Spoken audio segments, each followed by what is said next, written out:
Good morning, viewers, and welcome to another broadcast of Competitive Edge.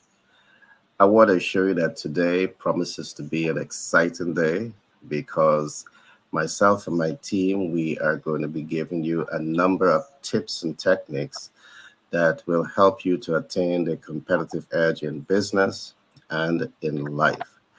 So I want to show you to, if you're on your way to work, make sure that the audio is up loud enough. If you're at home, be certain that you're tuning in and also be certain to call a friend and tell a friend that a competitive edge is on live across social media platform and they need to be here. So if you have a business and you want to know everything business, I want to encourage you to log in. Continue to log in, share the information if you know a friend may have interest in this. And if you're a rising star who wants to achieve more financially, this is the platform for you. So I would also encourage you to get the word out for us.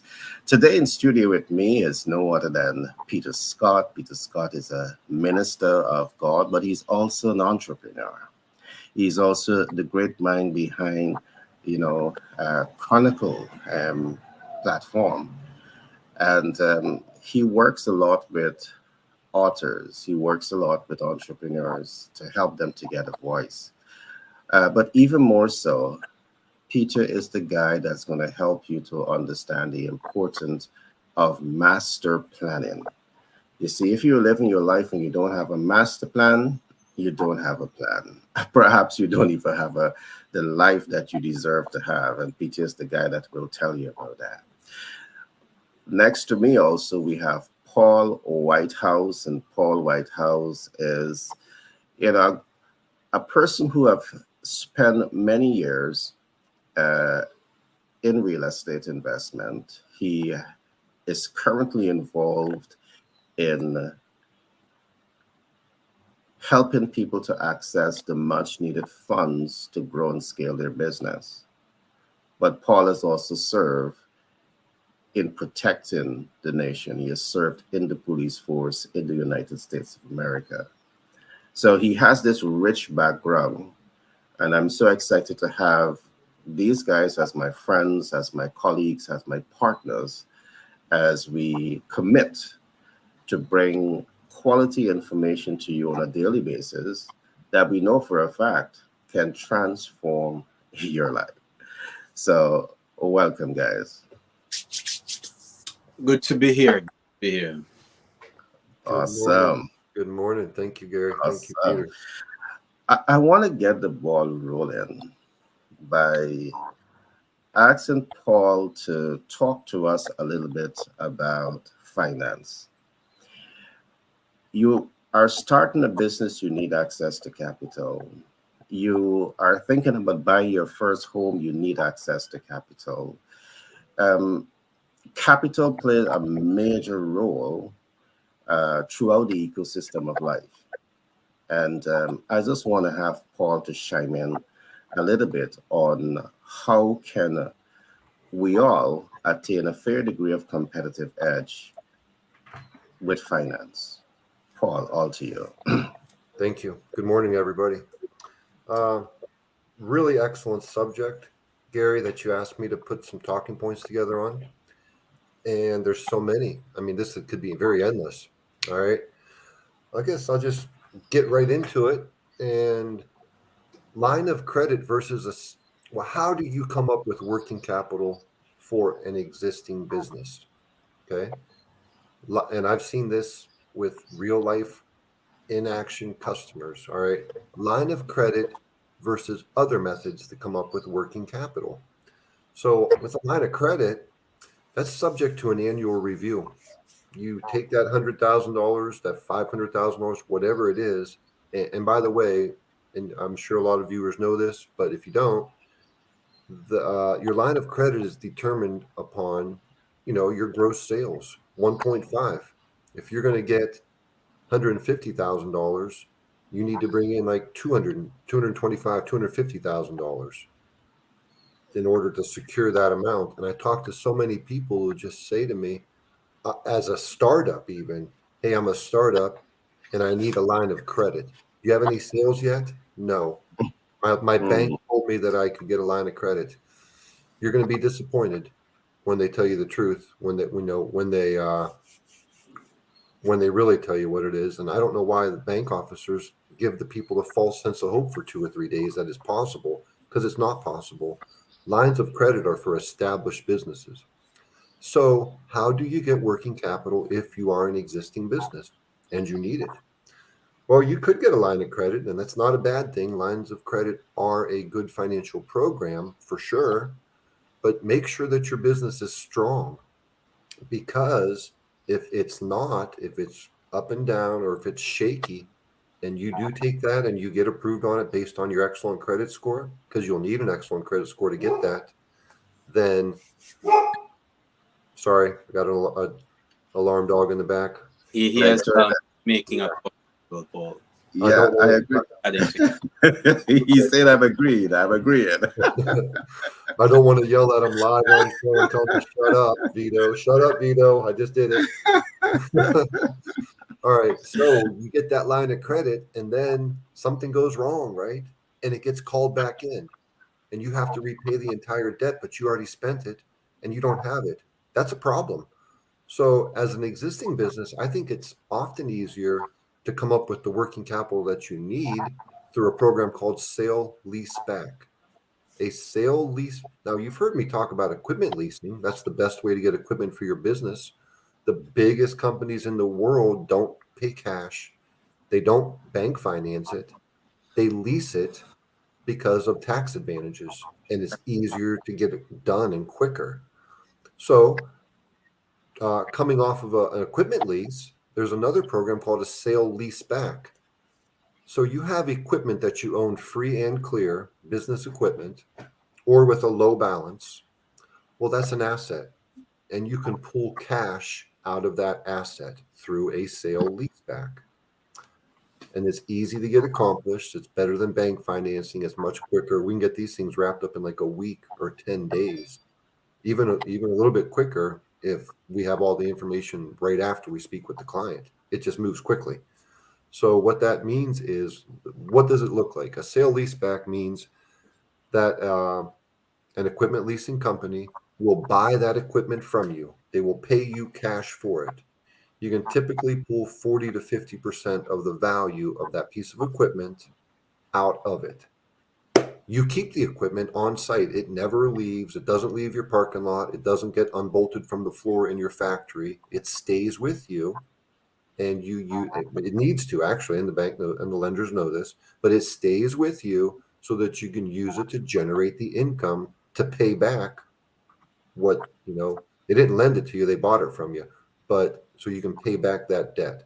A sale leaseback is a very easy transaction to get accomplished. It accomplishes the same goal as getting a line of credit, and I believe it's a much safer and easier way to get that working capital that you need. Wow, wow, that's deep, and that's why I keep saying it's so important to have a financial expert on your side.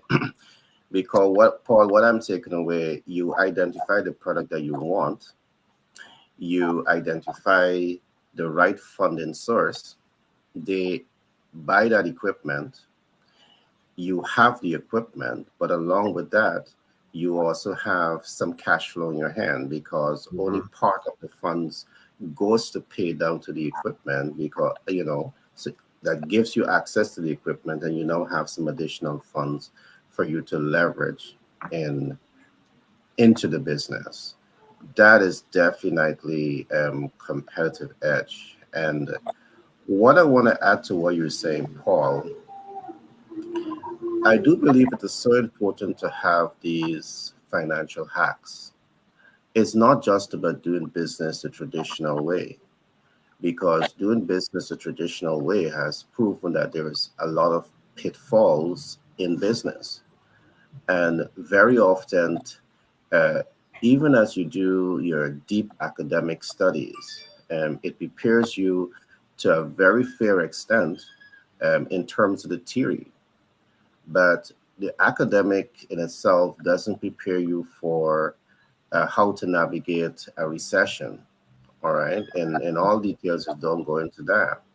And this is why we saw during the pandemic, you call it the scandemic, we saw thousands and thousands of businesses across the world would have folded. Think about it. Had they been prepared for those type of scenarios, they would have definitely been above it. And that again is one of the reasons why we are talking today about, you know, uh, strategic programs that company can use to protect their cash flow, and working with a financial expert, working with a wealth manager, working with an equity acquisition and equity management specialist is what's going to help businesses to be in that safe place. To add to the conversation, what I wanted us look at quickly, is it better to start a business or is it better to buy a business? And I want us to just examine this very carefully, because I do believe that there's a lot of deep thought has to go into it. And to answer that question is very subjective. It depends on where you are. It depends on, first of all, your access to the critical human resources, access to the critical technical resources, and access to the critical capital resources. And just let me try to unpack this a little bit. In starting a business, one of the things that we talk about a lot is stress testing that business. And what exactly do I mean by stress test? You want to be certain that your value offer is relevant to the market. And how do you know this? You can't speculate this. You need to do market research. And if you're doing primary market research, which is a type of market research you should be doing, in most cases, it's going to be capital intensive. Now, as a business startup, you don't have the capital resources. In most cases, you don't have the human resources and you don't have the technical resources. So, as a business startup, that's a challenge. It's a challenge for you. And if you're going into business and you're not thinking about the stress test, immediately you're working your way out of your competitive advantage. All right. You want to know that the products, the services that I'm going to be offering is relevant to my ideal client. And the only way to know that is by going to the ground and getting some skin in the game. The second concept that I want to do, and every business startup, you need to go through this phase. The second concept that you want to look at is the viability of my market. So, how does one arrive at that point that I have a viable business, or I'm going into a viable market? How do you reach that assumption? Again, you need market data, you need intelligence. What is the size of my market? What is the geographical positioning of my market? And you need to go into that. And let me just break this down a little bit. If you don't know your market size, density, dispersion, you're coming up with market viability, you're bluffing. You're bluffing.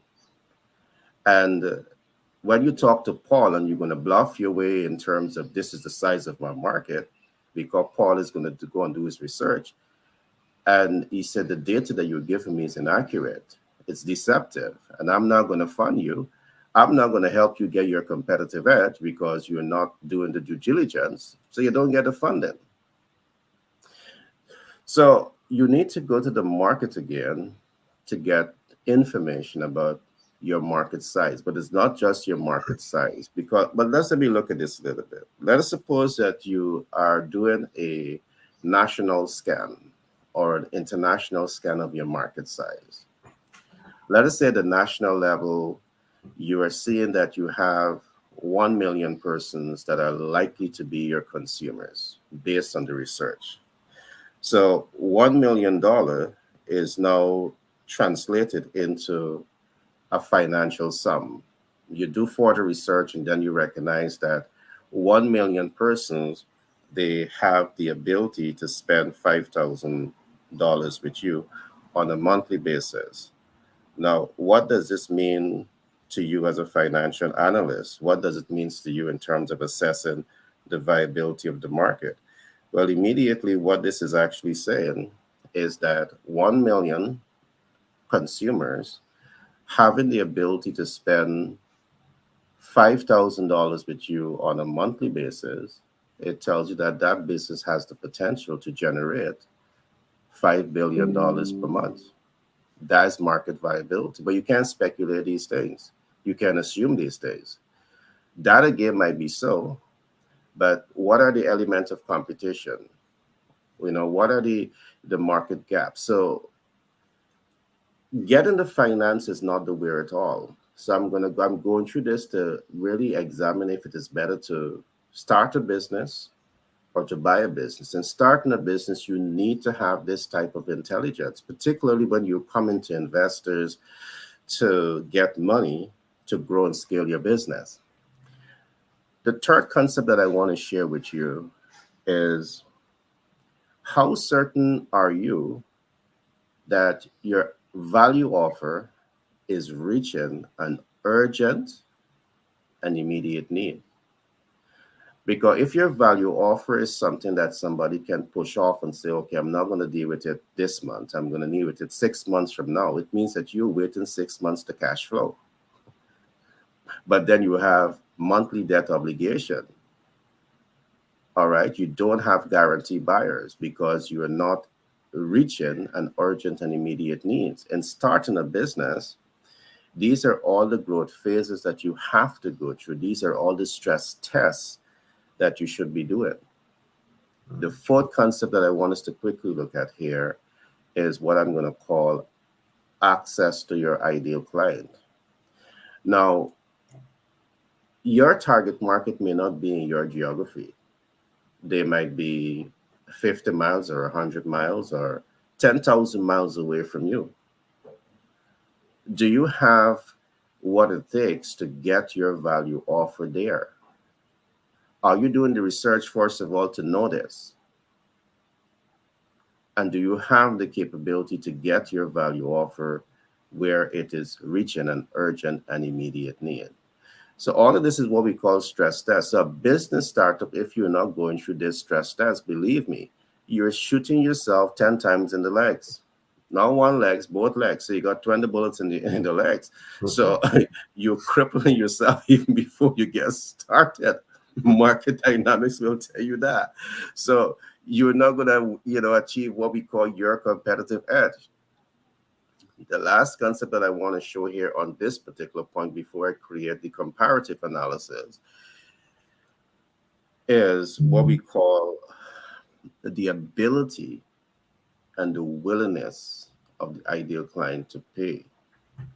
The thing about it, in starting a business, you may have many persons saying, I love that. I need that. It's, everybody needs a beautiful apartment.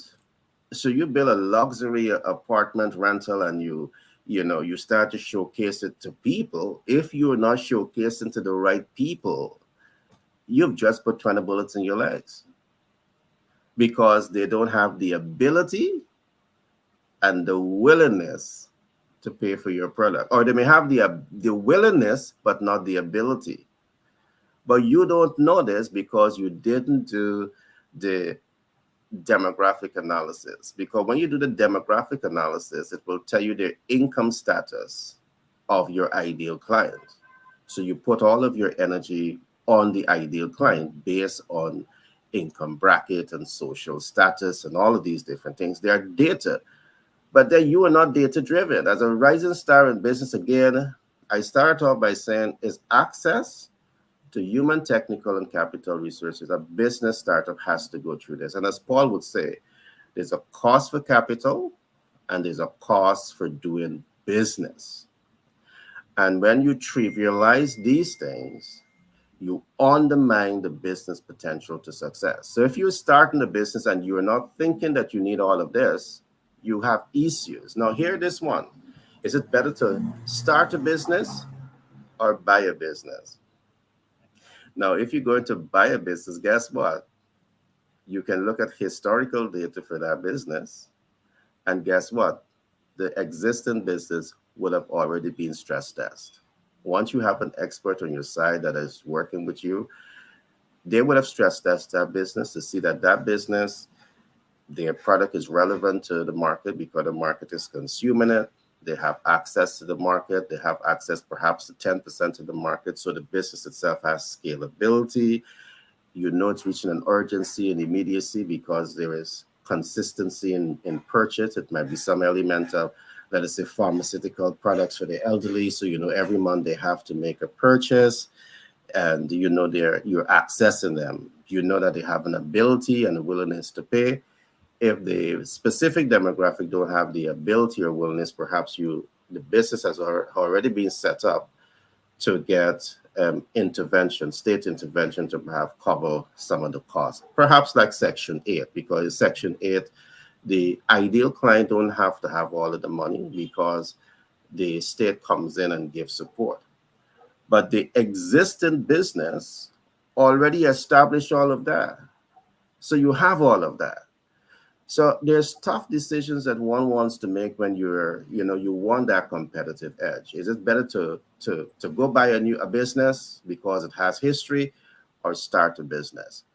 So there's so much to be considered, and I'm not here to say go buy a business or go start a business. Again, it boils down to access, human, technical, and capital resources. What Paul is here to do, what Peter is here to do, is to ensure that you have access to the capital. Peter is going to talk to you about not having access to human resources, is having access to the right thinking resources to help move your vision forward. And that's why he talks a lot about master planning. All right. So that's just a little share that I'd want to give based on what Paul would have said. And I think it's so important for us to pause a little bit on this, because Paul is going to be the one that's going to help you to access capital. But access to capital is not the beginning and the end of your business success story. You need to understand market dynamics. He's going to give you the funding. But if you don't understand market dynamics, in spite of how much Paul wants you to be successful in business, that debt can become a liability. And that's the last thing that Paul wants. And that's why we have come together to ensure that when you get an advice and mentorship and coaching from us, all right, you get that full package, that full support that helps you to make a rounded decision. So he's going to help you to get the money. I'm going to come alongside you and say, okay, let's stress test this day. Let us start to talk about debt mitigation even before you get the debt, because we want you to win. So that's just my little share based on what you would have said. Paul, love it. Peter, I know again you are the guy that really helps people to get the mindset right, to get the master plan right. Can you share with us what it is about master planning that can help people attain their competitive edge?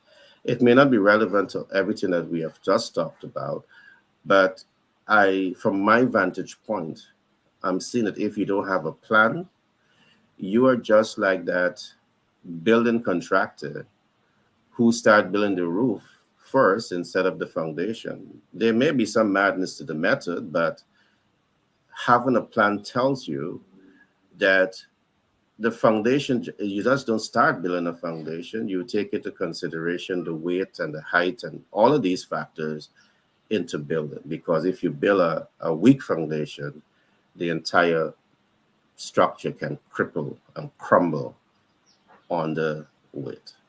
So having a master plan is to make sure that you don't buckle, you don't fall, but to ensure that you reach the highest level of success, whether in business or in your personal life. Peter, all to you. Well, thanks again, Gary, and welcome listeners to the Competitive Edge.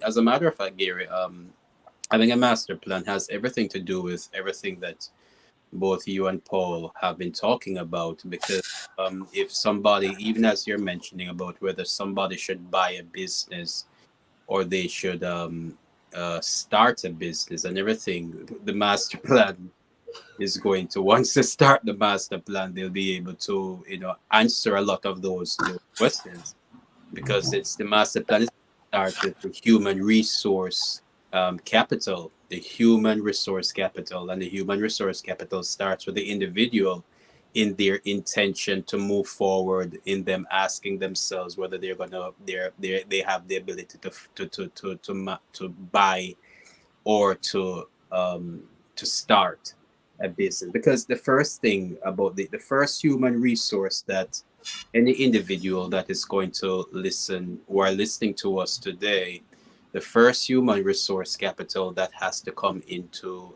retrospect is themselves, or listeners. In whatever it is that you're doing, then you're going to question yourself first of all. You are the leader. You are the leader. You are the leader, and the book stops here. So you are gonna, look at. There's four concepts that I tend to use to evaluate even the master plan. It is what I call the four S's, and then I have a, a fifth concept that that solidify the four S's. But the four S's is substance, system, structures, and strategy. And when you look at substance in a master plan, then the first thing that the substance is going to get on the table is the substance of who you are, the substance of your idea, the substance of your concepts. So a master plan is designed to bring out your human resource substance. Who are you as a leader that is going to lead this entity, this whatever it is that we are building? Who are you? So, and then when you begin to answer those questions, and usually that's one of the toughest questions that anybody can ask themselves, which is often avoided. We do not look at ourselves first of all to realize that there ought to be a mission, and a purpose behind whatever it is that I'm doing. So when we ask the substantive question to do the evaluation of who I am and why I am, when we begin to pull out those platforms, those basic fundamental conditions that are necessary, and it makes everything else easier when a master planning, starting from the person looking into the mirror. That right there is very important. So by the time they get to Paul, a lot of the a lot of those problems are already solved, because they had already sat down with themselves. Especially at this time of the year is a good time for us to do those evaluations. They're going into the new year now, when persons want to make sure that they look at where they're coming from from the old year, and where they want to be next year and the years forward. And oftentimes what we find is that adequate substantive um, time is not given. And what we have, people have great aspirations with little time set to for that accomplishment. So it's always going to be a matter of leadership, and having a master plan that covers not just yourself, your personal life, but then you're going to look at the persons who are around you. We're talking about business development here, and individuals who are entrepreneurs. Well, you have a financial family as well, because you are in the mix. You're going to also bring in other individuals, which is now a part of your financial family, I would say. So you're going to now look at the resources, the human resources that are going to assist you to take advantage of whatever opportunities there are, So you're going to need to have that network of individuals that are going to cover the spot. So once you begin to do that personal evaluation, what we're going to discover is that we have weakness. But your weakness doesn't mean that you cannot move forward. It only means that you can find individuals who can who are gifted in those areas, and you know partner with them to help you. And that is what business is. A business is that what it is, a collection of people coming together, and one person's people are skills. It's a collection of skills. So that substance is always going to matter as you build out that master plan. So master plan is everything because it answers all the necessary questions that needs to be demonstrated for us to make wise decisions. The other four is it says substance systems. You know, whatever it is that we're moving forward to do, you know, what are the contributing factors that are going to enable us to project ourselves. Remember that you know, anything that we're doing, business, you know, it is a projection of ourselves into the marketplace. So what are we, what are the as I say, the systems, what are the connections, what are the processes that are going to be used to project you and your vision into the marketplace as a solution. You know, when you begin to define those, what are those systems? And in business terminologies, the systems are the marketing systems, the sales systems, the financial systems, and all of those things come to play. So everything boiled down again to, as we're talking about the master planning, you know, bring that out. Substance system structures. What kind of structures are there? What kind of legal structures will there be? What kind of business structure? There's the various kinds of businesses that you can go. You can do a LLC. You can do a S corp, a C corp. All of these structures are in place, and each has its risk. You know, its type of legality that ensure that you're able to, you know, possess your place in the market. So you have your structures, and then you got to have your strategies, and the strategies just go about again in terms of, you know, the overall projection in the marketplace, the planning. The strategy is the planning that you're going to engage to ensure that you are connecting with your ideal sets of peoples that you're going to be communicate, and all of that. I'm saying all of that comes back to the master plan, sitting down and sorting through your substance, your systems, your structures, your strategies, asking questions. The master plan is just to ask questions, and the more questions you ask, just keep asking questions, constantly asking yourself those questions, and you're surprised to see that the body of information that comes out, because life has this. And this is why in communicating with individuals, we want them to understand that one of the best place that they can, you know, engage is that 5, 10, 15 minutes by themselves. You know, it's important. Master planning, it's very important that you take the necessary time out for evaluation. You know, you cannot plan, you can't overplan anything at all. Never, you know, it's you know, because it gives you clarity. It calls you to have clarity in your vision to see exactly all and all the conditions, all the possibilities that there are. And when you're standing from an informed position, you know, you're you know, you can put your best foot forward. The fifth one, I can come back to the fifth one, that, you know, which has to do with a project that we call our main project that we call Legacy Chronicles, which is just the, you know, bringing everything together and package it in such a way where individuals now can impact their community, impact their posterity, you know, in a meaningful way. So you know, there we go. You know, master planning, you know, it's essential in every facet of what we're doing. All right. Thanks for that share, Peter. As we talk about master plan, what comes to mind is the ability to think ahead, the ability to see beyond problems, the ability to take informed action. This is what we call proactive leadership. But let me say what I would really love to see as a part of every corporate leader master plan. And why am I going to make this a suggestion? If Paul is going to invest in your business, if we are going to invest in your business, we want to ensure that we are protecting that investment.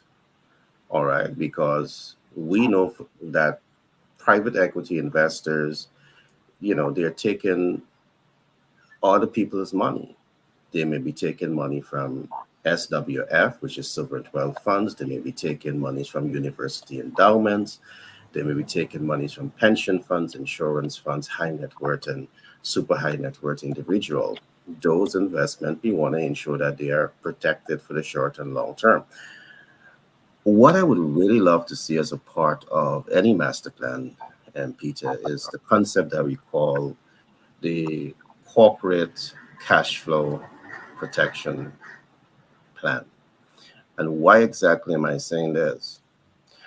Can you imagine that you invested in 10 companies during the pandemic and all 10 goes down, and you have just allocated perhaps the third or fourth round of funding to those companies? What happens there? Your entire investment portfolio goes up in flame. It doesn't only affect the business that you're investing with, it affects you and your relationship with your investors. So master planning also says that, do you have a short and long term plan to mitigate these type of risks? And this is where the right support comes in to really help you to make better, smarter, safer business decisions. So there can be plans that protect the cash flow of the business. And here is where creative thinking comes into play. Can that business cash flow divorce from its primary source of income? Why not? Perhaps your traditional strategic tactical team may not tell you about that, but when you're interfacing with the right private equity investors who understand risk and risk mitigations, they're going to say these are things for you to consider, and this is what should be part of your master plan. So we know for sure that the business cash flow, if it's interrupted at the primary level, it has a secondary cushion that is going to provide a safeguard. We'll go deeper into that as time progresses, but this is what can give businesses what we call the competitive edge.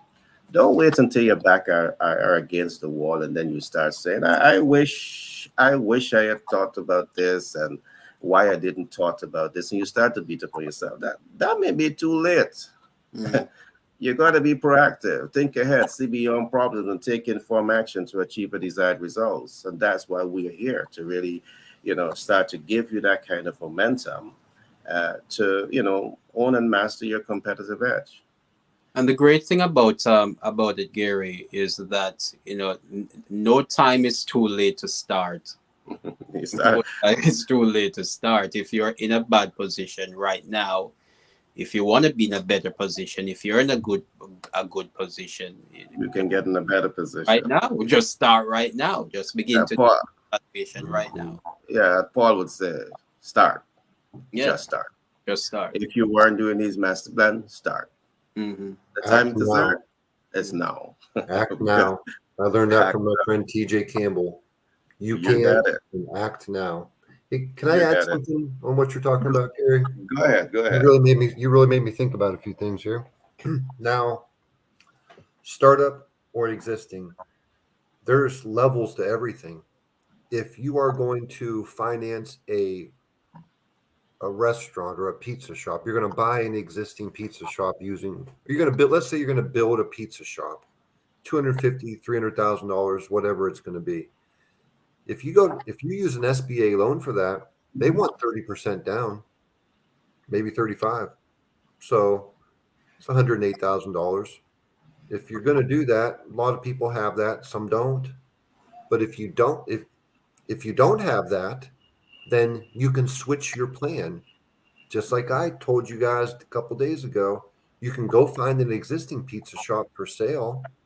And if you don't have the credit or the down payment needed to get that restaurant and get financed for it through the SBA loan, you can approach the seller, because 50-60% of businesses in America are sold using owner financing. Approach them. I don't got 108, I got 5 or 10. How about I give you this and we make terms and I can buy? So that's one angle on starting a business or buying an existing business, but that's in the realm of regular businesses. Let's talk something different. What you see behind me, 9-ton-per-hour industrial hemp fiber factory. We have 3 clients who are building these. Number 4 will be coming next week if everything goes according to plan. So when we work with these types of deals, I work with a powerful group who's been building businesses since the 80s. And I got introduced to them through a personal introduction. And they're regular people. They're so nice. They're easy to work with. They're outstanding. But what I've learned from them, when you're building a new business, here's another factor to throw in a brand new industry, because industrial hemp fiber only became legal in America in 2018. So what is needed to finance a $39 million capital raise in a brand new industry in America? My guys, Bill and staff, have taught me, educated me. If I'm going back to my hillbilly roots, let's say they learned me real good. All right. You have to build the golden package. What's the golden package? The golden package, when you deliver it to the people who are going to sign the checks, it has to be fully built. The supply chain, in this case, the farmers, the genetics, the right genetics, you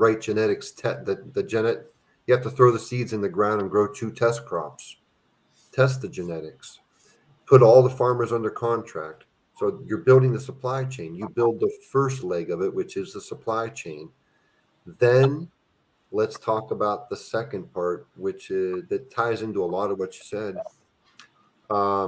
You have to sell.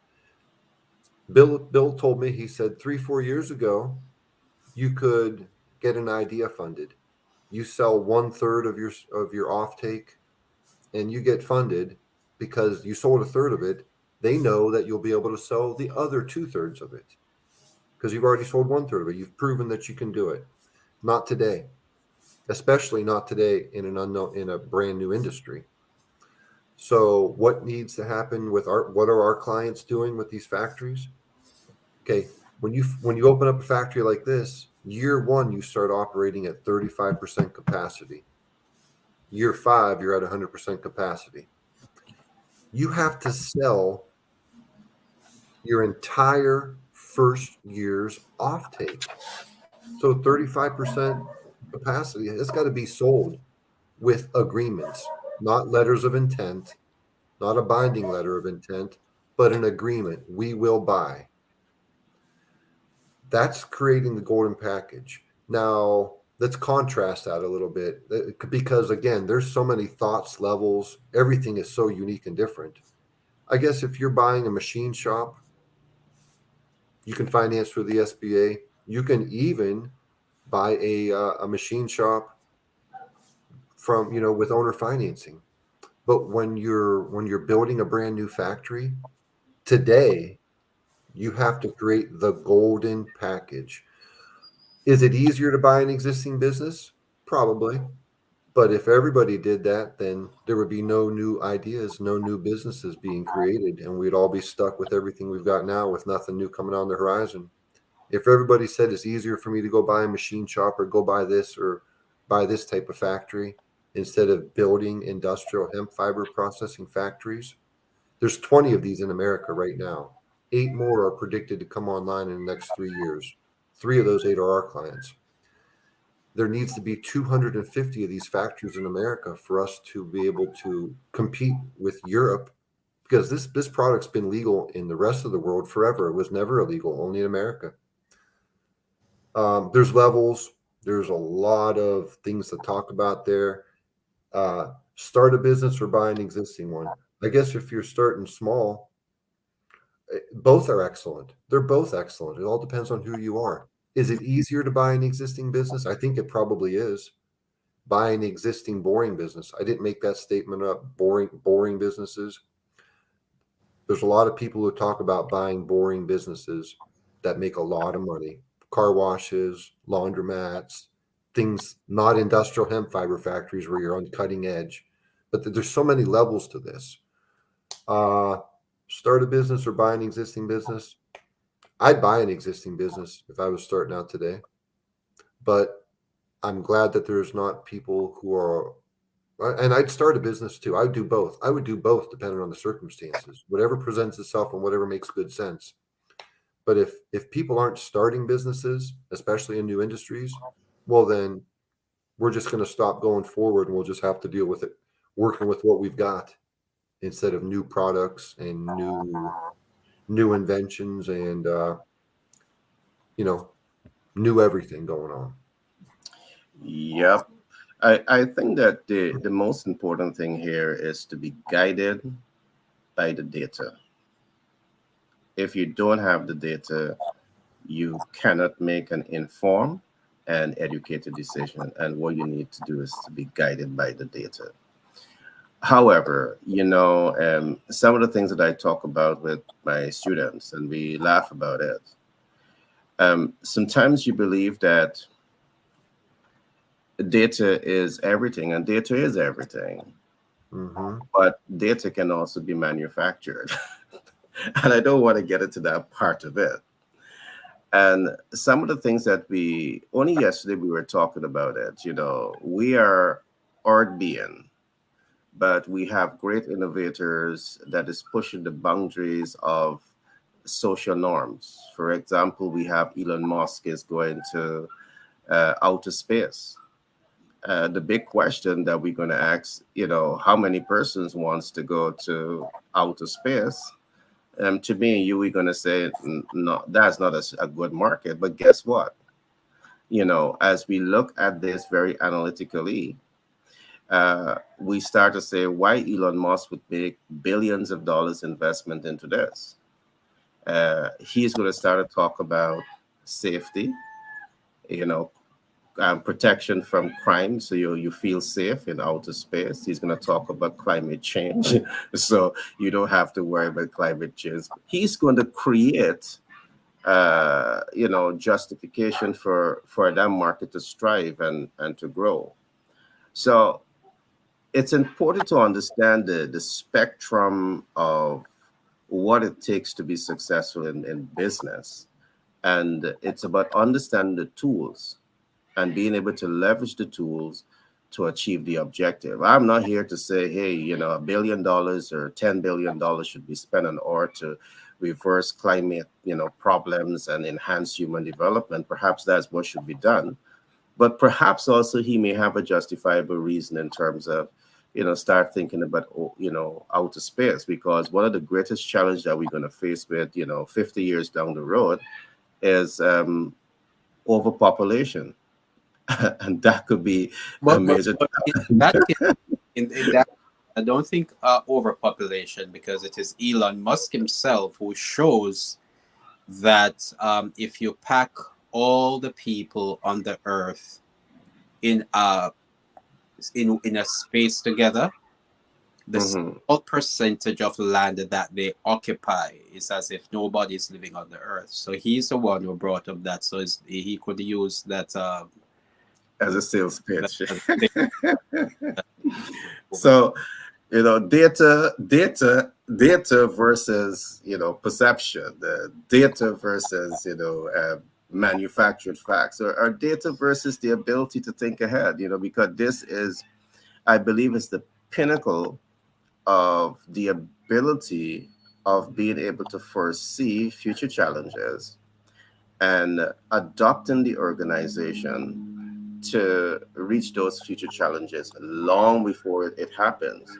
Yeah, and I want to give kudos where kudos should be given, because we find in even in smaller cases where leaders in business, in life, in whatever, should be thinking ahead, they're not. They are reacting. So the type of leadership that we have seen from here is what we really call proactive leadership, as against reactionary leadership. Yeah. Um, so I love the conversation. We had so much to talk about today, and I have so much on the table to talk about. But I don't want to bring in a new topic because I know that it can push the time to go beyond. But I'm just going to give a hint. We will come back and we will talk about access to capital tomorrow. But I will also talk about capital and real estate, because there's a right and wrong way to start a business. And we should all, and the question that we ask today, should we buy a business or should we start a business? Which is better? It depends again on access. All right. Because you might be a very influential person who can start a business. And by the time you say one, two, three, you have visibility, reach, and impact, client conversion, cash flow optimization. You're building confidence and trust and credibility because you had it to begin with. All right. There are hacks that we want to look at. So I'm going to continue to look at some of those hacks today, but tomorrow we're going to go into finance and some aspect of the smart way to buy real estate. All right. How to have the competitive edge. But just to push this a little bit, and we are not here again to say buy a business instead of starting a business, because starting a business, there's tremendous joy that comes to say, I build this from the ground up. All right. It's testimony that it can be done. But do you have all of the cutting edge support? And we are here to give ideas because we want you to win. And one of the things that we talk about, Paul and Peter, is how can influencers support you in achieving your business startup scale up objectives? We see it happens all the time. Michael Jordan, he endorsed Nike, and Nike took off tremendously. He was walking away with millions and millions of dollars just for endorsing right. All right. And I do believe that when we are able to, as rising stars in business, uh, be able to exploit some of these cutting edge strategies. Peter talked about strategies early on. This is what he's talking about when he mentions strategy. Is there a strategy to leapfrog your business in 3 to 6 months? Is there? Yes, there is. Mm-hmm. When we look at, no one had known about Dr. Phil, at least I didn't know about him before we sat on the Oprah show. Mm. He became a made man, Mm-hmm. after the Oprah show. He moved on to own his, set up his own operation. And I'm certain that when you sit on his show, you can become a made man too, because I've seen many persons that sat on this show, not on good terms, but they become instant, celebrity personality. And that's the power of leveraging influencers. What are you guys thought? Wow. Let me just throw something real funny. I agree. Yeah, you can absolutely use an influencer to take you to the next level. We finance the cannabis business also. If you attach Cheech and Chong or Cheech or Chong to a cannabis company and they endorse you, you're out. You're in the sky. Real funny. You got to Google it later, Peter, you guys, everybody listening. There was a guy who showed up on the Dr. Phil show and he mocked Dr. Phil to his face by cutting his hair like Dr. Phil. Dr. Phil's got that horseshoe haircut, right? And he wears those certain suits and he's got the mustache. This guest showed up on the Dr. Phil show just like Dr. Phil, his twin. And Dr. Phil was like looking at it, and then he got mad at the guy. It was so funny. It's classic. Everybody's got to see that one. So the guy who showed up, I forget what business he was in. He was already in business. He was already a business legend. But if he wasn't, he would have become a business legend. Okay, by pulling that one off. But going to your point, Gary, yeah, influencers can help you, man. You just attach that right name to it, and it'll leapfrog.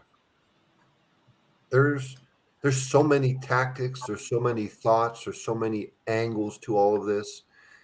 Having people on your side like Gary, like Peter, people who are listening, you guys need to have people like these guys on your side.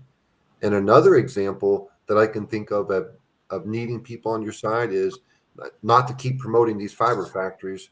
Did I say we do fiber factories? Yeah, I'll promote them. All right. But the team who helps my clients build these factories, they cover every angle. There's nothing left untouched. There can't be, because the data that can be manufactured, well, it can only rise up the level so much before somebody calls it and says, no, that's not true. Somebody's going to catch it on the way up the line. And if people are talking about investing tens of millions of dollars on it, it's not going to get far up that pole at all before it gets caught. So the data that you collect for your company has to be very accurate. If it's not accurate, or if it's showing you something that's negative and telling you not to go in that direction, well, listen to it, verify it, check it again. But at some point, you got to acknowledge it and say, this ain't going to work. Or you get the data that verifies and completely backs up exactly what you're saying. So many angles, so much to talk about. It's very complicated, and at the same time, it's actually very simple. Yep. I love that. It's complicated when you don't know it. It's simple when you know it. I mean, it's a walk in the park for us to discuss this, but for the average person out there, they can struggle for days, weeks, months, decades trying to live up a simple concept because they don't have the right mentor, the right coach, the right support system around them. And You and know, and what you just said, Gary, that's with every subject. Okay, you take an engine, whether it's an engine from an old muscle car or a small lawnmower engine. If somebody has never taken one of those apart and rebuilt it, and you ask them to do it, if they never had that in their background, they're going to throw their hands up and say, I can't do that. Actually, you can do it. It takes a couple of wrenches. You pop the head off, you pull the piston out, put a ring. It's simple, but it's simple once you've done it and once you've got the confidence to do it again. Mhm. Um, a gun, a firearm, a pistol, those things, when you take that apart to clean it, it's simple. You pop a pin out, take the slide off, get inside there. It's so simple. But if you've never done that, you look at this chunk of metal with parts that you don't know how to even push, and you think it's complicated, but it's not. And that really is the same thing with business. It's it's not overly complicated. You get a product, you sell it for profit, and you make money, and you're smart with the money. That's very oversimplified, but the truth is, I don't think it's that much more complicated than that. And then you have your accountant.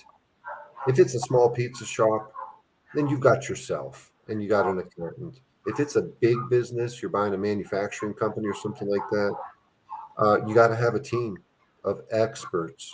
You might be an expert already. If you're not, got to get one. And even if you are, if you're a top level expert, you're still going out and getting that expert team of high level ninjas. You're not doing it your own, on your own. So I ramble a little bit, you guys, but no, it's okay. try to make You it know, make you, sense. yeah, you said a lot. I mean, and Paul, I agree. I concur. Whether you're an expert, you know, when you understand how to apply the 2080 rule, I just want to be an expert in my field, my friend. Mm. I don't want to come to you and I don't want to have your expertise. You're a cultural anthropologist. You're going to help me understand people more. You're the, cultural psychologist. I don't want to go there. But we're going to sit in the boardroom and we're going to have some healthy conversation as to how we can leverage your skill set to achieve something. All right. I'm going to bring in my expertise. And that is so important to what you're saying. But you've said something else that I think is very profound. And I took away a couple of things from it. And I think it was early on last week, you spoke about military people who come through the military and the army, police. They tend to have a certain drive that the average person don't have. They are comfortable outside of their comfort zone because their training condition them to be that way. And what I find happens very often, people become comfortable in the comfort zone. And if you're comfortable in the comfort zone, Peter would say to you, you cannot grow. You cannot grow. You have to get comfortable outside of the comfort zone. And, you know, I work a lot with my kids. And I would say to my son, and I share some of my experience with him, navigating America is not the easiest thing. And you can get lost very easily. But if you become worried about navigating America, you're gonna park. You're not gonna move. So I told him some of my experience when I first got to America. I I started to use, taxis to move around. If Peter don't come to get me, I use taxis to move around. But that became very expensive. So I quickly had to figure things out. And I said, hey, I'm gonna swim among sharks, but I'm going to ensure that I have shark repellents. Right? So the irony of the concept is that I was prepared to get lost 1,000 times, all right, and figure things out. And I think is when you become comfortable going into uncomfortable situation with the mindset that, hey, whatever happened is not permanent, it's temporary. But guess what? I am going to grow from this experience. And I think with that type of mindset, it really helps you to get your competitive edge. That's what really helps you to get your competitive edge. Get out of the comfort zone. And I want to say this, if you are in business and you want to achieve more, but your comfort zone is to procrastinate, stop doing that. As Paul would have said, connect with us. We will put you in contact with Paul, Peter. We're going to help you to understand the best financial instruments that you should be using for your business, because not all financial instrument is best for you. All right?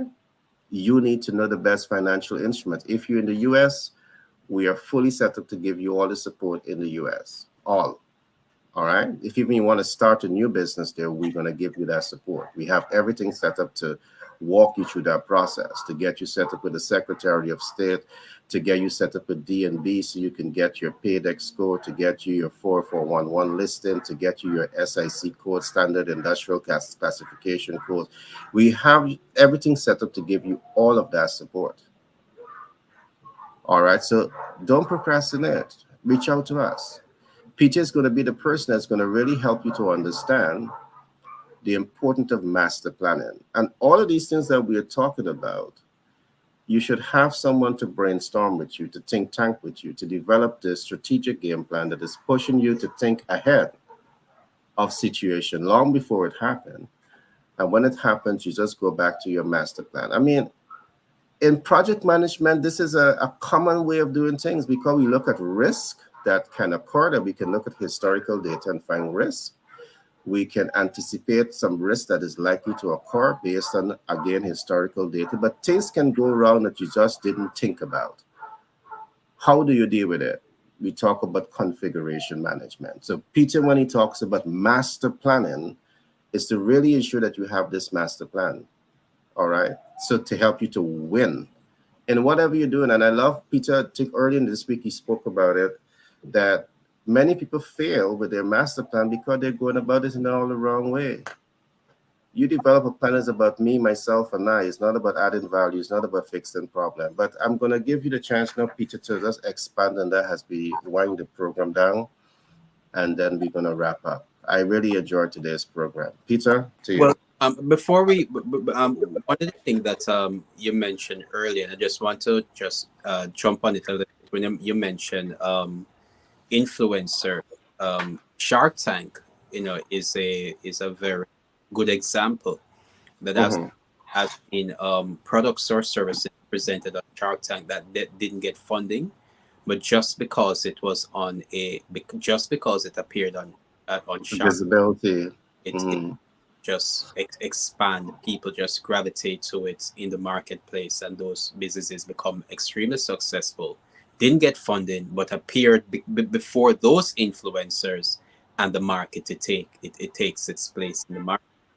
So those kinds and that kind of those individuals that we see appearing where influencers are coming. It's a lot of planning that goes into it. You see those people looking all smooth and they're making their presentation, and you're wondering, wow, these individuals.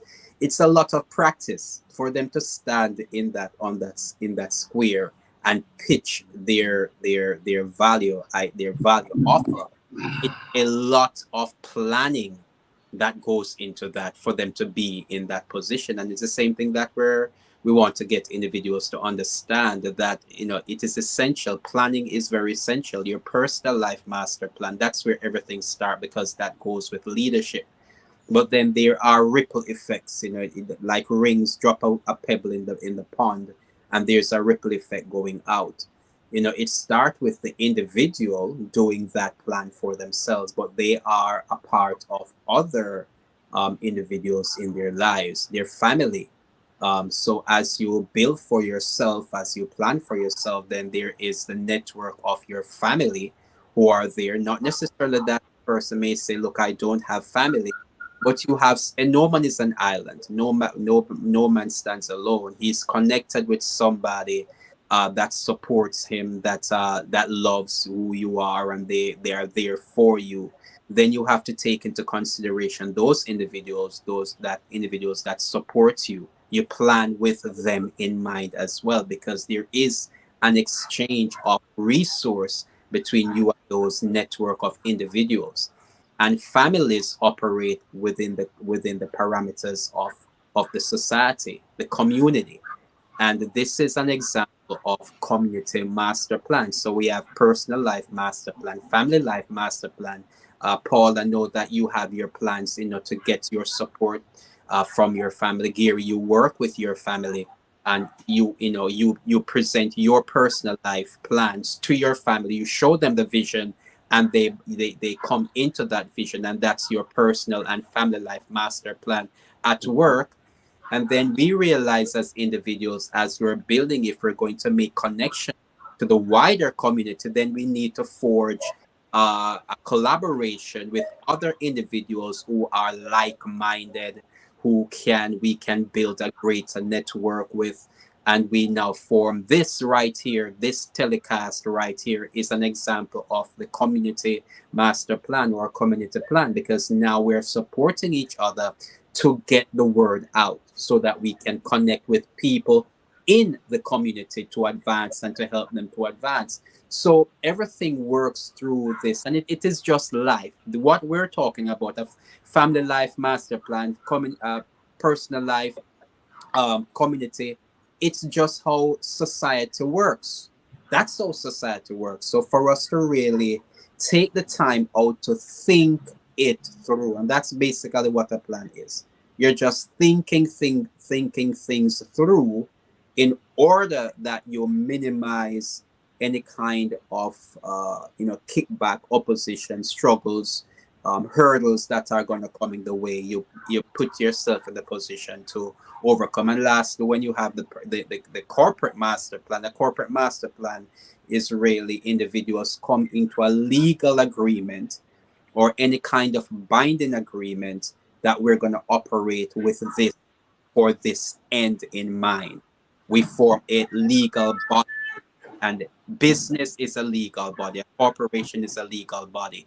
And when we put all of these prospects in place, once you have a master plan in place, you now can be able to navigate forward. If you didn't have one before, because guess what a master plan does? A master plan calls you now to think generationally. It's not just a matter of 5 years and more. Recently we called our children, my wife and I called our children together, and we are now looking. I told my oldest, my second son is 13 years old, and we said 40 years from now you're going to be this age. Now, how are we going to navigate our way between now and then? A master plan begins to help you to think in a generational. Go ahead, Peter. Go Okay. ahead. Go ahead. Right. So master plan enables us to think generationally. And you are able to do that, we're in the best place, to move forward. Yes, definitely. Yep. That was definitely an insightful share. What I want to say, a lot of what we're talking about today, a lot of the strategies that we're talking about, I want to encourage you, the audience, to get familiar with the bestseller portal. Because when you go to the bestseller portal, which I'm going to bring on screen now, it really helps you to get access to some of the books that we have already written. So if you're in business, I want to encourage you to go to the website, and I want to encourage you to tap on ebooks. And when you tap on ebooks, you can see a number of books that we have here. This is Master the Sales Communication Process. You have volume 1, 2, and I believe 3 is here. You have Cash Flow is King. You have many other books that I want to encourage you to go to the portal and get the portal. And guess what? Right now, these books are being given away at significantly low price, just $1. And you can have so much of information that will really help you to attain the cutting edge in how you're doing business. So I just want to share this little bit with you today. As time progresses, we will go deeper into what the bestseller portal can do for you, and also how to get Paul contents. A lot of things that Paul is talking about, but financial mix and financial strategies, they're already in that book also. All right. I think volume 2, you're going to find so much of information on multiple financial instruments. But to add to this, if you recognize when myself, Paul, Peter, we talk about finance, we don't only talk about what finance is. Today, Paul talked about so many different financial instruments, and he gives you alternatives. But we talk with you of how to access, how to leverage, and how to mitigate, so you are able to win. All right. So get throw in here. I think that's I throw in because earlier on I spoke about master planning, how it contains 4 steps. Substance for individuals to identify their substance, their systems, their structures, and their strategy. This is just a basic framework of how an individual, because when they hear master planning, it can be so much like a big bite. But when we break it down into, as I said, understanding substance, systems, structures, and strategy, which is it is the basic element in just about anything we're concerned. But what we also do where individuals are concerned, and as you showed the bestseller portal a while ago, what we empower individuals to do to identify their substance, system, structures, and strategy, it's we move in. So it's not just theory. We're going to talk about master planning. It is not just a theory that is a boring activity that we want people to participate in. When they sit with me to help them to develop their master plan, it's a very practical exercise. At the end of this exercise, they will come out as an author. And I want individuals to understand, because what I'm going to help individuals to do, what we have is a product that we call 50 questions. 50 questions that will master your life. 50 questions. So we get you to look at your life from the very day you were born till where you are now. We look at your life in 5 year increments from your first memory as a child. Every 5 years, what has been happening in your life, the saddest thing in your life, the happiest thing in your life. And we get individuals to go back and they talk through these things. There might be some things that they may not want to, get put in a book, but at least when you're able to look at those incremental progresses that individuals that they go through in their lives to where they are today, we get them to write that down so they come out of this exercise as a published author. And then what we do, we discover that there is another five concepts that cause Dr. Phil to become Dr. Phil, that cause Oprah to become Oprah, that cause Steve Jobs to become Steve Jobs. We research these individuals to understand why is it that these individuals are so um, popular, if I should use that term, or so impactful in their markets. And it is five concepts, if I should call it that. Each of these individuals, they project themselves as a consultant. They project themselves as a coach. They project themselves, either they write for themselves or they have others writing about them. So they are authors. And each of these individuals are professional speakers. Each of these individuals are publishers. So becoming a consultant or be recognized in your market as a consultant, a coach, an author, a public speaker, and a publisher is the one we call it the CAP formula. We call it the CAP formula. So what we also do when we get individuals to write their story, then we look in their story to see what is that theme, what is that underlying factor in their lives that everybody else also know, because everybody has an experience, something that they know that a lot of other people needs to know also, whether it is your professional expertise or just an experience. Perhaps somebody has gone through a hard childhood, they have abusive kind of situations in their lives, and they learn how to forgive. Even just that concept of learning how to forgive, there are tens and millions of people across the face of the earth who are struggling with issues and they don't know how to forgive.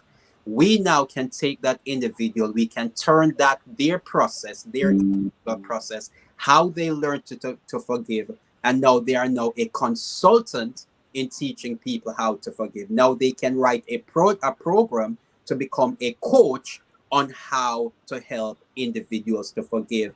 We now publish them and they can now become a public speaker. I'll be bringing a number of these individuals that we are working with right now on this program also to interview and also to present their specialty to the marketplace. So what we're saying to our community, that we talk a lot about starting businesses, but what we also want to understand let our market to understand as well, that starting a business, you are the business. You can be that business.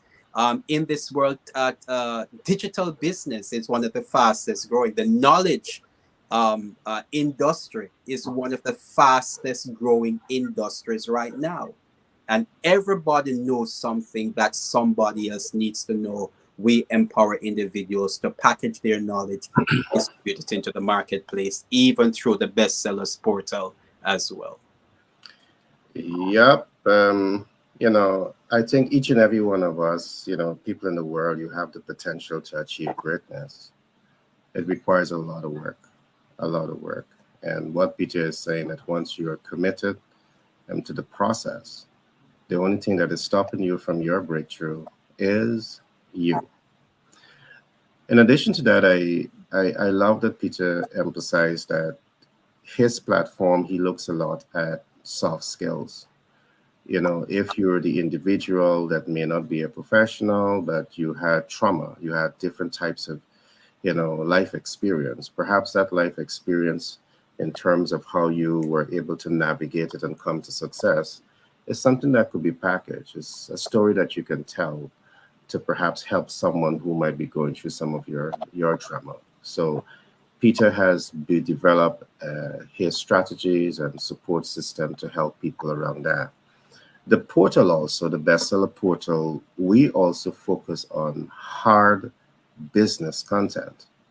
So regardless of which area you are in business, it could be human resource management, it could be marketing, it could be financial management, it could be real estate, investment. The portal will have books and also give you access to professionals that will really help you to navigate that type of environment.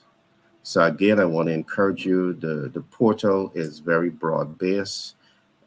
We carry a scope of professionals. So if you want the best quality of books, the best quality of mentors and coach, I do encourage you to take some time out, look at this portal, become a member of the portal, because the portal is also set to reach between 5 to 10 million persons over the next 5 years. And we're doing a lot of work on the ground. We have just finished doing some work in the 5 boroughs in New York, and we're going to be expanding that outwards. So I just wanted to add that little bit to what you would have said. Peter, Paul, all to you. Can I have your closing remarks?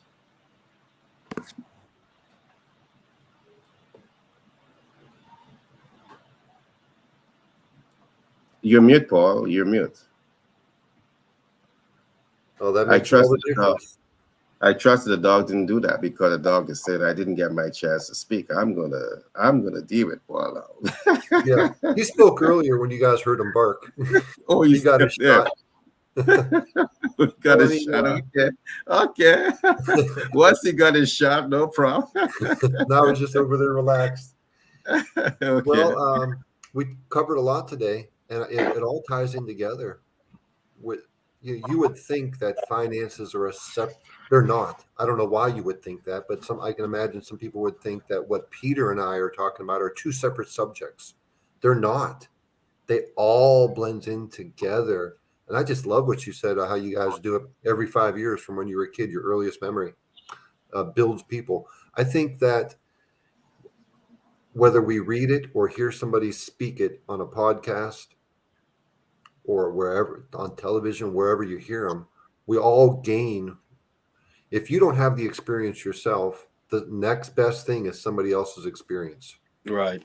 Reading it or hearing it makes all the difference. I think both of you guys would agree, and I know that I feel this way. Everything that I've learned obviously has been from somebody else. There are some self-discovery, self-learning moments, yes, but as far as where I was when I was 18 years old, I didn't know what I wanted to do. I didn't have a master plan at all. I had my parents who were trying to help me. My dad's trying to take me in the direction of, go to college.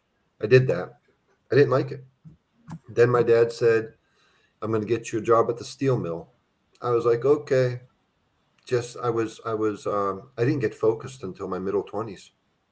I wish I would have, but that's the truth. I'm going to tell you guys the truth about myself. Then my dad's, the steel mill was taking a long time.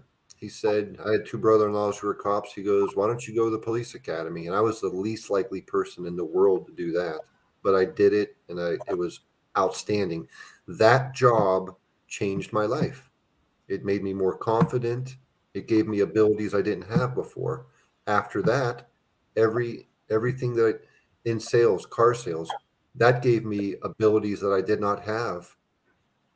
The ability to negotiate, the ability to say, I already had the ability to say no from being a policeman, but everything we do stacks on top of one another, and it takes you to the point to where you're at right now.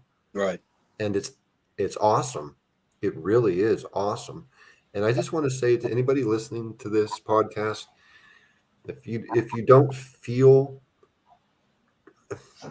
how can I put this the right way? If you don't feel worthy, if you don't think that you can do something, throw that away, throw it in the fire, because it's wrong. It's a lie. You're lying to yourself. You can do anything. You can act and act now. You can do it. You can do it. And you can do it by associating with people, connecting with Gary, connecting with Peter, connect with me, connect with all of us, connect with somebody else other than us if there's somebody close to you. But if you connect with people, take the steps. If you're going to walk 1 mile, and if you take 12-inch steps at a time, which I don't think people do that exactly, but it's going to take you 5,200 steps. As you walk those 5,200 steps, you're going to come across mud. You're going to have to take a side step and go around a tree. You're going to have to, who knows what you're going to come across, but just keep on going. And if you keep on going, you will hit that mile mark. Love that. Just keep going. Make the jump, take the leap, and just keep going. Yeah, absolutely. Yeah, my closing, Gary, is to where we talk about master planning. Master planning is all about legacy, because none of us are here to stay. You know, there will come a time when we will no longer be here. So master planning asks a very important question. How will you be remembered after you're gone? You know, that's the one question that master planning asks. How will you be remembered after you're gone? And if you leave it up to somebody to preserve your memory for you, they might not be as honest as need to be. So we encourage individuals to write their own legacy, write it, put it in a book. We encourage people to package it into a book, so that when they're no longer here, you have something to pass on to the next generation. And as Paul mentioned a while ago, there are individuals sometimes who think that they are not worthy. They think that their life story is not important. Well, I can tell you a set of individuals that your life story will be important to. It will be important to your children and your grandchildren. Because if your children and grandchildren can understand how it is, how did you, the journey that gets you to where you are, then a lot of the mistakes that you have made, they don't have to make the same mistake. And even as we look at our children, I look at my son and I'm glad that, well, we communicate in certain way, and I let him know that right here in your life is where I made some of my biggest mistakes. So you avoid this place right here, because if I did not tell you that, chances are you're going to do the same thing that I did when I was at that age. And thankfully he has listened. And so I look at his life. His life is at 25, 26 years old. His life is so much more advanced than I was at that age. And I can see the trajectory of his life for the next 40 years. I see now where he's going, but that is my oldest son. I can see that as the oldest son, that he's setting now an example for the younger ones to follow. This is what we're empowering individuals to do when they write their master plan, and they package that master plan into a book that can be passed on to generations as a legacy that they can, build the future generations. Your posterity can be built upon. Wow. Gary, can I just throw one more thing, please? The floor is yours, my friend. Thank you. Just piggybacking right off of what Peter said. I have a good friend of mine, Rick Trammell. Guy's awesome. He's in San Diego. He's my age, and Rick has stories, and they're true. This guy is like, we could talk about him on a whole show. Okay, he's an action taker. He does things. But just a funny thing that him and I said like a year ago, and I still bring it up. I think we all want to be this person, and we all definitely want our kids to be this person. You want to be that person who 3 or 4 generations down the line, your grandson or your granddaughter standing in the hallway of their nice house, and they point up, and their friend says, "How'd this all happen? How'd you guys get this?" And then they point to that picture on the wall, the 6 foot full size velvet painting of Gary Thompson or Peter Scott standing there, and they say, "Well, that's my great great granddad. He made it happen." Right. And in that picture, that velvet full size painting, you got the book that you wrote with the bestseller portal, Right. right? I mean, I'm exaggerating a little bit, but that I really am driving home is, man, Peter says it well. You're your legacy. Write your own story. That's it. That's it. Yeah, that's brilliant. I think that as I listen to Peter and the concept of legacy, immediately I can think about the Rothschild. Yeah. As we study American history, we see that a lot of great minds built America. A lot of great minds, but their legacy didn't live on. There are many, of the founders of America that I can call who I know were in steel, they were in railroad, they were in so many different fields, and they became, multimillionaires and billionaires of their time, but the legacy didn't live on. But when we looked at Rothschild, that is an example that we need to look at. And when Peter talk, I am hearing the Rothschilds because what they did, they leave structures and systems and strategies for the family. Right. The guy became a multi-billionaire. Perhaps in today's days, he's a multi-trillionaire, Yeah. and his family have access to the funding. But the systems that he have left says that if you're taking money from the pool, it's a loan. You have to pay it back. You have access to it, but if you don't pay it back, guess what? You're not going to get a second chance. So that type of systems that he have had built out ensure that there's discipline in accessing the fund and spending the funds, which perhaps tomorrow we'll look a little bit at smart ways of building wealth. All right. But when Peter talked about your master plan, I really want you to take all of this into your thoughts and ask yourself, do you really have a master plan for your life? Or are you comfortable living average? What we are talking about here is breaking away from being average and taking steps. It could be baby steps, one step at a time. It can add up to thousands of steps in the right direction that is going to position you to embrace your greatness in business or in life. All right. So that's just a little bit that I want to share based on what Peter would have said. I want to say I'm so excited about the edge, Yeah. because it's about giving people a lot of information about, getting their edge. So we're going to be And making. Paul, tell Rick I want to write his story for him, man. All right. So on a Rick's got a daily good basis, story, man.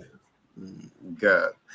On a daily basis, we want to do this program, The Edge. So again, call a friend, tell a friend that the edge is on, the competitive edge is on. And I'm certain that regardless of where you are in your life, you will be getting nuggets of information that can really help you to transform your business and to transform your life. And of course, if you need more details, all right, a one-on-one, a group session for your company, I want to encourage you to reach out to us. All right. We are here to give you that type of support. So, with that being said, again, I want to say that this program came to you with the kind compliments of Global Capital Inc., Pitch Deck 101 LLC, and 10X B&M LLC. And of course, the companies behind Peter and Paul, they're also key contributors. We have Petro Diversified Investors. I mean, you got a group. Peter, we got to look at the one. We got to change the S to the T. It happens. And we also have Paul, who represents Patriot Business Finance and Consultant. So these are also major contributors to today's platform. You guys, looking forward to see you guys tomorrow on another exciting program of the competitive edge. How am I doing? Am I breaking out to the normal shell? Am I? Yeah, you're doing it. You're wild, man. Woo! I'm working hard, right? You're doing it. You're practicing. Woo!